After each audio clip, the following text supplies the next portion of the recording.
ಬೆಲ್ಲದ ಗೆಣಸಿನಿಂದ ಮಾಡಿರೋದಂತ ನೀವು ಅನ್ಕೊಳ್ಳೋದೇ ಇಲ್ಲ, ಅಷ್ಟೊಂದು ರುಚಿಯಾಗಿರುತ್ತೆ. ಹಾಗೆ ಮಾಡೋದು ಕೂಡ ತುಂಬಾನೇ ಸುಲಭ, ತುಂಬಾ ಬೇಗನೆ ಮಾಡ್ಕೊಳ್ಬಹುದು.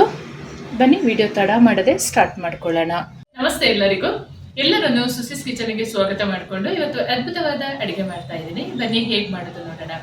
ನಾನು ಮಾಡುವ ಅಡಿಗೆಗಳು ನಿಮಗೆ ಇಷ್ಟ ಆಗ್ತಿದ್ರೆ ದಯಮಾಡಿ ಸಬ್ಸ್ಕ್ರೈಬ್ ಮಾಡಿಕೊಂಡು ನಿಮ್ಮ ಫ್ರೆಂಡ್ಸ್ ಅಂಡ್ ಫ್ಯಾಮಿಲಿಗೆ ಹೆಚ್ಚು ಶೇರ್ ಮಾಡಿ, ನನ್ನ ಚಾನಲ್ಗೆ ಸಪೋರ್ಟ್ ಮಾಡಿ. ಇವತ್ತು ನಾನು ಈ ಬೆಲ್ಲದ ಗೆಣಸು ತಗೊಂಡು ಒಂದು ಅದ್ಭುತವಾದ ಅಡುಗೆ ಮಾಡ್ಕೊಳ್ತೀನಿ. ತುಂಬಾನೇ ಚೆನ್ನಾಗಾಗುತ್ತೆ. ನಾನಿಲ್ಲಿ 1 kg ಬೆಲ್ಲದ ಗೆಣಸನ್ನು ತೊಗೊಂಡಿದ್ದೀನಿ. ನಿಮ್ಮ ಮನೆ ಅಳತೆಗೆ ನೀವು ಅರ್ಧ kg ಆದರೂ ಮಾಡ್ಕೊಳ್ಬೋದು, ಚೆನ್ನಾಗಿರುತ್ತೆ. ಬೆಳಗಿನ ಬ್ರೇಕ್ಫಾಸ್ಟ್ ಆಗಿರ್ಬೋದು, ಈವ್ನಿಂಗ್ ಸ್ನ್ಯಾಕ್ಸ್ ಆಗಿರ್ಬೋದು, ಇದರಲ್ಲಿ ಮಾಡ್ಕೊಳ್ಬೋದು. ತುಂಬಾನೇ ಚೆನ್ನಾಗಿರುತ್ತೆ. ತಡ ಮಾಡದೆ ವಿಡಿಯೋ ಸ್ಟಾರ್ಟ್ ಮಾಡ್ಕೊಳ್ಳೋಣ. ಇದನ್ನು ನೀಟಾಗಿ ಸಿಪ್ಪೆ ಹೆರೆದು ಕಟ್ ಮಾಡ್ಕೊಳ್ಳೋಣ.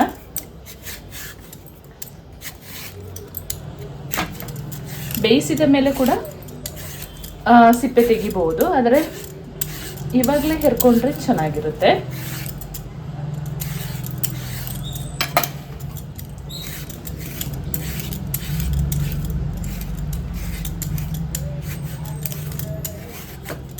ನೀಟಾಗಿ ಈ ರೀತಿಯಲ್ಲಿ ಸಿಪ್ಪೆ ಹೆರೆದು ಇದನ್ನು ಕಟ್ ಮಾಡ್ಕೊಳ್ಳೋಣ.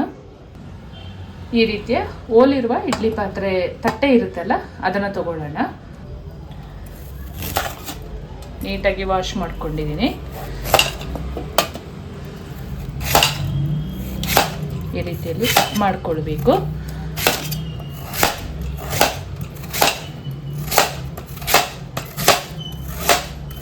ನಾನೊಂದು ಅರ್ಧ kg ಮಾತ್ರ ಬೆಲ್ಲದ ಗೆಣಸನ್ನು ತಗೊಂಡಿದ್ದೀನಿ.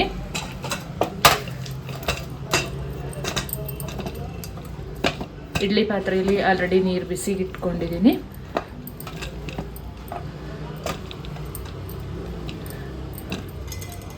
ಇದನ್ನು ಇವಾಗ ಬೇಯಿಸ್ಕೊಳ್ಳೋಣ. ಈ ಥರ ಇಟ್ಟು ನೀರು ಬಿಸಿ ಆದ ಮೇಲೆ ಒಂದು 15ರಿಂದ 20 ನಿಮಿಷ ಬೆಂದರೆ ಸಾಕು. ಬೆಲ್ಲದ ಗೆಣಸು ನೀಟಾಗಿ ಬೆಂದಿದೆಯಾ ಅಂತ ಒಂದು ಸ್ಪೂನ್ ಅಥವಾ ಚಾಕು ಸಹಾಯದಿಂದ ಚೆಕ್ ಮಾಡ್ಕೊಳ್ಳೋಣ. ನೀಟಾಗಿ ಬೆಂದಿದೆ. ಬೇಯಲಿಲ್ಲ ಅಂತ ಹೇಳಿದರೆ ಅಷ್ಟು ಚೆನ್ನಾಗಿ ಕಲಿಸ್ಕೊಳ್ಳೋಕ್ಕಾಗಲ್ಲ, ಹಾಗಾಗಿ ನೀಟಾಗಿ ಬೇಯಿಸ್ಕೊಳ್ಬೇಕು. ಇದು ಬೆಂದಿದೆ, ಇವಾಗ ತಣ್ಣಗಾಗಲು ಬಿಡೋಣ. ಬೆಲ್ಲದ ಗೆಣಸು ಜೊತೆ ಸೇರಿಸ್ಕೊಳ್ಳೋಕ್ಕೆ ಒಂದು ಅರ್ಧ ಕಪ್ಪಷ್ಟು ಮಾಮೂಲಿ ಉಪ್ಪಿಟ್ಟು ರವೆನ ಹುರ್ಕೊಳ್ಳೋಣ. ಚೆನ್ನಾಗಾಗುತ್ತೆ ಹುರಿದ್ರೆ. ಹುರಿಯೋದೇನು ಹಾಕ್ಕೊಳ್ಬೋದು ನೀವು, ಹುರಿದ್ರೆ ಅದೊಂಥರ ಚೆನ್ನಾಗಿರುತ್ತೆ. ತುಂಬನೇ ಬೇಗ ಮಾಡ್ಕೊಳ್ಬೋದು ಇದನ್ನು.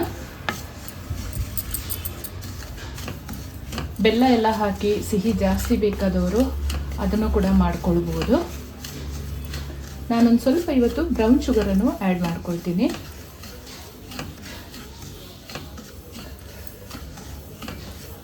ಲೈಟಾಗಿ ಹೊಂಬಣ್ಣ ಬರುವ ಹಾಗೆ ಹುರ್ಕೊಳ್ಳೋಣ. ಈ ಹದದಲ್ಲಿ ರವೆ ಲೈಟಾಗಿ ಹುರ್ಕೊಂಡ್ರೆ ಸಾಕು. ಇದನ್ನು ತಣ್ಣಗಾಗಲು ಬಿಡೋಣ. ಸೇಮ್ ಬಾಣಲಿಗೆ 1 ಚಮಚದಷ್ಟು ಎಳ್ಳು ಹುರ್ಕೊಳ್ಳೋಣ.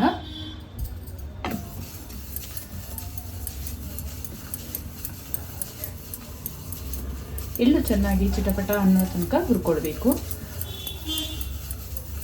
ಈ ಒಂದು ಪದಾರ್ಥದಲ್ಲಿ ಈ ಎಳ್ಳೆ ತುಂಬ ರುಚಿ ಕೊಡುವಂಥದ್ದು, ಆದರೆ ಹುರಿದು ಹಾಕ್ಕೊಳ್ಬೇಕು. ಎಳ್ಳು ಈ ಹದದಲ್ಲಿ ಫ್ರೈ ಆದರೆ ಸಾಕು. ಈ ರೀತಿಯ ಸ್ಪೂನಿಂದ ಚೆನ್ನಾಗಿ ಮಿಕ್ಸ್ ಮಾಡಿಕೊಳ್ಬೇಕು.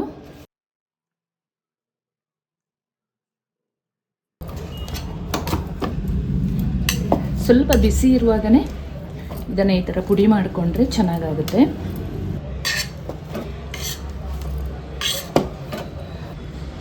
ಟೇಸ್ಟ್ ಅಂತೂ ಅದ್ಭುತವಾಗಿರುತ್ತೆ. ನೀವು ಬೆಲ್ಲದ ಗೆಣಸಿಂದ ಮಾಡಿದ್ದು ಅಂತ ಅಂದ್ಕೊಳ್ಳೋದೇ ಇಲ್ಲ, ಅಷ್ಟೊಂದು ಚೆನ್ನಾಗಿರುತ್ತೆ.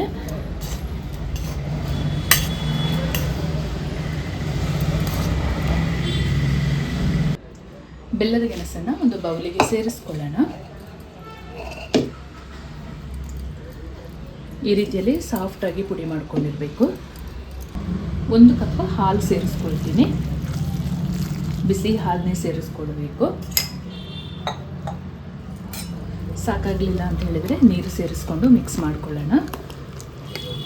ಒಂದು 1/4 ಚಮಚದಷ್ಟು ಉಪ್ಪು ಪುಡಿಯನ್ನು ಹಾಕ್ಕೊಳ್ತಾ ಇದ್ದೀನಿ. 1/4 ಚಮಚದಷ್ಟು ಏಲಕ್ಕಿ ಪುಡಿ. ನೀಟಾಗಿ ಮಿಕ್ಸ್ ಮಾಡ್ಕೊಳ್ಳೋಣ. ಸ್ವಲ್ಪ ನೀರು ಸೇರಿಸ್ಕೊಳ್ಳೋಣ. ನಾವು ಅಪ್ಪದ ಹಿಟ್ಟೆಲ್ಲ ಮಾಡ್ತೀವಲ್ಲ ಆ ಹದಕ್ಕೆ ಕಲಿಸ್ಕೊಂಡ್ರೆ ಆಯಿತು. ಹುರಿದ ರವೆನ ಅರ್ಧ ಸೇರಿಸ್ಕೊಳ್ತೀನಿ, ಬೇಕಿದ್ದರೆ ಆಮೇಲೆ ಹಾಕ್ಕೊಳ್ಳೋಣ.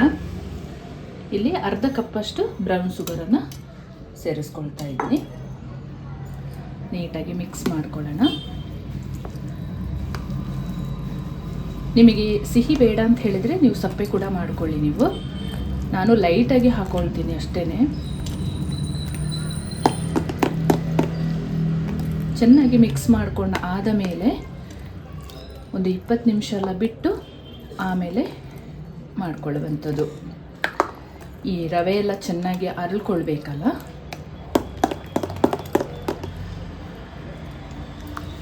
ನೀರು ಬೇಕಿದ್ರೆ ಆಮೇಲೆ ಅಡ್ಜಸ್ಟ್ ಮಾಡ್ಕೊಳ್ಳೋಣ.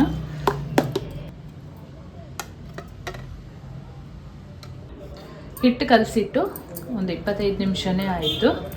ಚೆನ್ನಾಗಿ ರವೆ ಎಲ್ಲ ಅರಳ್ಕೊಂಡು ಈ ರೀತಿಯಲ್ಲಿ ರೆಡಿಯಾಗಿದೆ. ಚೆನ್ನಾಗಿ ಮಿಕ್ಸ್ ಮಾಡ್ಕೊಳ್ಳೋಣ. 1-2 ನಿಮಿಷ. ಒಂದು ತವ ಬಿಸಿಗೆ ಇಟ್ಕೊಂಡಿದ್ದೀನಿ. ಸ್ವಲ್ಪ ಎಣ್ಣೆ ಹಾಕ್ಕೊಳ್ಳೋಣ, ಜಾಸ್ತಿ ಬೇಡ.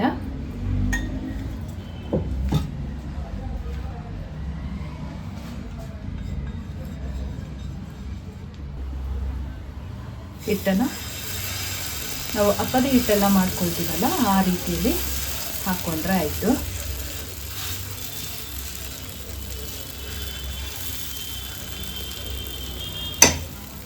ಇದರ ಮೇಲೆ ನಾವು ಹುರಿದಿಟ್ಕೊಂಡ ಎಳ್ಳನ್ನು ಹಾಕ್ಕೊಳ್ಳೋಣ.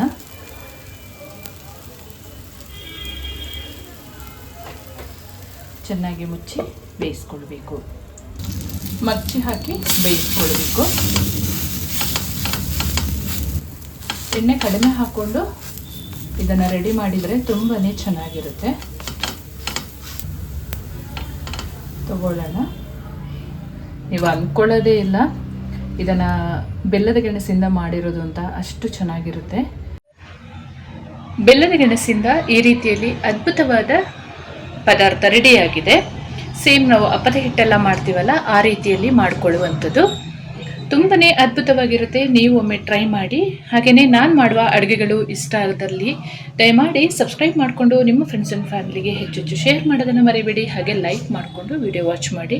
ಮುಂದೆ ಇದೇ ಥರದ ಅದ್ಭುತವಾದ ಅಡುಗೆಯೊಂದಿಗೆ ನಿಮ್ಮನ್ನು ಭೇಟಿ ಮಾಡ್ತೀನಿ. ಅಲ್ಲಿವರೆಗೂ ತುಂಬ ಹೃದಯದ ಧನ್ಯವಾದಗಳು.